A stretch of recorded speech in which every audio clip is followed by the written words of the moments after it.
freakinghugefood.com. Episode 1, The Super Chimichanga. A chimichanga is a deep-fried burrito popular in southwestern or Tex-Mex cuisine.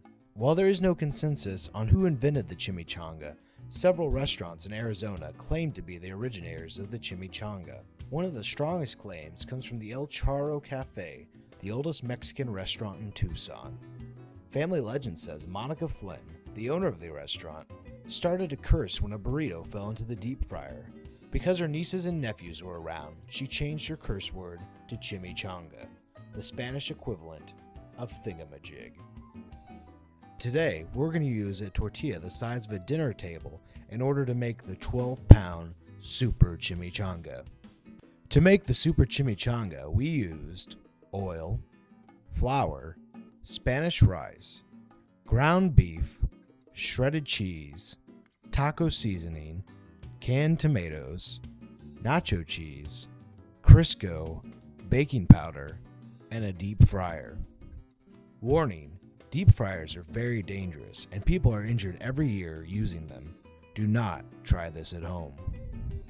We started out by combining the flour and baking powder to make our tortilla. Next came the Crisco, which is visible in this lovely boob shot. Anyways, we mixed these ingredients and some water to make the dough. Next, we started to cook the rice by dumping a box of instant Mexican rice into some heated water. We then added some tomatoes for extra flavor, which is what the side of the box said. Next, we opened our meat log and dumped a large portion of it into the skillet to cook. Pink meat substance. Then for some reason we decided to add the taco seasoning to the raw meat, which is not suggested. Anyways, back at the table we laid down the flour in order to make sure our dough ball did not stick to the table. We rolled out the dough to make the giant tortilla shell. Outside we added our 5 gallons of oil to the turkey fryer, which we then started to heat in order to prepare the oil for our chimichanga. Back inside, our tortilla had been stretched to fit almost the entire table.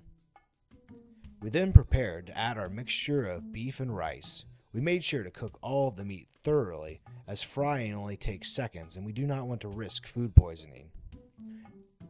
After cooking the beef and rice, we mixed it together to form this delicious slop. The next step was to add the bag of shredded cheese and wrap the tortilla. The hard part about wrapping the tortilla is it is uncooked and therefore very fragile. Since the last time we attempted to do this, the chimichanga fell apart, we decided to create an exoskeleton for the chimichanga. We started out with some tinfoil to add some support. We then realized we needed something stronger. We enlisted a noted staple of every hillbilly's cookware, some metal wire. Nothing says fine Midwestern dining like chicken wire. We wrapped the chicken wire around the burrito with the hope of keeping it whole throughout cooking. It was now time to go for the gold.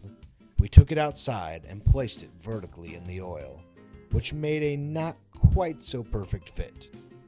The oil was boiling, but would it work?